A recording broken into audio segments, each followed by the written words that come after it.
आता सभागृहात बोलून झालंय ना. नाही तर ते झाले सगळे कुठला लोकसभा निवडणुका जवळ आल्या तर अधिवेशन पार पाडलेलं आहे. राज्याच्या जनतेसाठी अनेक योजना जाहीर करण्यात अधिवेशन अतिशय हे काढ तुमचं खाली पडेल मग.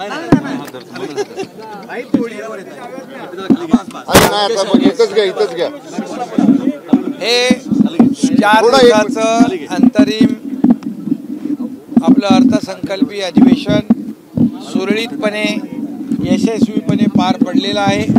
त्यासाठी मी विधानसभेचे अध्यक्ष आणि विधान परिषदेच्या उपसभापती दोघांचे मनापासून अभिनंदन करतो. पूर्णपणे शासकीय कामकाज पूर्ण झालं. विधेयकं सगळी मंजूर झाली. दोन्ही आमचे उपमुख्यमंत्री मंत्रिमंडळ या सर्वांनीच या अधिवेशनामध्ये पूर्ण सहकार्य केलं आणि या अधिवेशनामध्ये जरी हे अंतरिम अर्थसंकल्पीय अधिवेशन असलं तरीसुद्धा राज्यातल्या सर्व घटकांना, मग शेतकरी असतील, कामगार असतील, महिला भगिनी असतील, युवक असतील, ज्येष्ठ असतील, या सगळ्यांनाच, उद्योजक असतील, या सर्वांना न्याय देणारं असे निर्णय आम्ही घेतले. आणि खऱ्या अर्थाने या अधिवेशनामध्ये विरोधी पक्षाची कामगिरी अतिशय सुमार होती. विरोधी पक्ष अधिवेशनामध्ये महाराष्ट्रातल्या जनतेच्या न्याय हक्कासाठी झटणारा विरोधी पक्ष नेता सभागृहात दिसला पाहिजे होता. परंतु दुर्दैवाने चहा पानाच्या बहिष्कारापासून त्यांचं जे पत्र दिलं होतं तेव्हापासून आजचा 293 पर्यंत जे प्रस्ताव होता, या सर्व हा जो काय प्रस्ताव होता, मी सभागृहात देखील म्हणालो, एकच स्क्रिप्ट होती आणि त्यामुळे ते गोंधळलेले आहेत आणि कॉन्फिडन्स नसलेला विरोधी पक्ष पाहायला मिळाला. खरं म्हणजे मी त्यांनाही शुभेच्छा देतो, जरी गोंधळलेला असला तरी सुद्धा, कारण सत्ताधारी पक्ष आणि विरोधी पक्ष हे आपण त्यांनाही विश्वासात घेऊन आपण निर्णय घेत असतो. फक्त विरोधी पक्षाने सरकारच्या चांगल्या कामाची वाहवा केली पाहिजे. कुठे चुकत असेल सरकार तर नक्की त्रुटी काढल्या पाहिजे, तिथे जाब विचारला पाहिजे. सरकारने एवढ्या 1.5-2 वर्षामध्ये एवढे धडाधड निर्णय घेतले की त्यांच्या पायाखालची वाळू सरकली. खऱ्या अर्थाने देशाच्या विकासामध्ये आणि मोदीजींच्या संकल्पनेमधले खऱ्या अर्थाने या देशाला विकासाकडे नेणारा जसा मोदीजींचा प्रयत्न आहे त्याला पूरक असा हा अर्थसंकल्प आम्ही मांडला. असं अधिवेशन होतं आणि यामध्ये खूप मोठे निर्णय झाले. मराठा आरक्षणाच्याबद्दल तर बोललोच मी. मराठा आरक्षणाच्या बाबतीत कोणालाही अपेक्षित नव्हतं इतक्या लवकर आरक्षण मिळेल.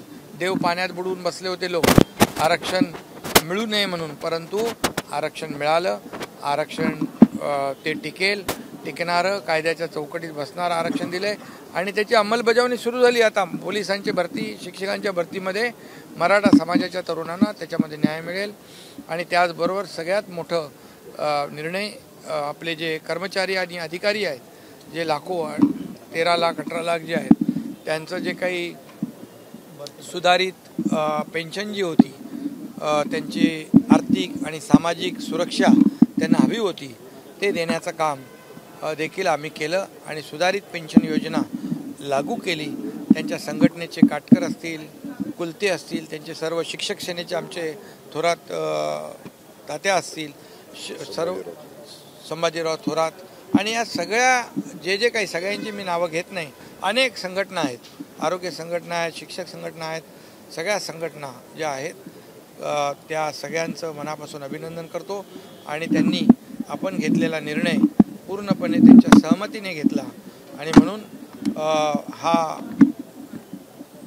आणि त्यावेळेस जेव्हा मागचं अधिवेशन होतं त्यावेळेस देखील आंदोलन केलं होतं, परंतु सरकारवर विश्वास ठेवला, त्यांनी आंदोलन मागे घेतलं.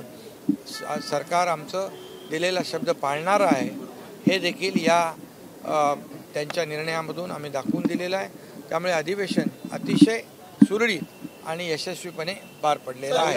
अंगणवाडी सेविकांचा अंगणवाडी त्याच पेन्शनप्रमाणे त्यांना फायदा होणार, आर्थिक आणि सामाजिक सुरक्षा त्यांना मिळणार आणि त्यामुळे त्यांच्या संमतीनेच आपण हे निर्णय घेतलेला आहे.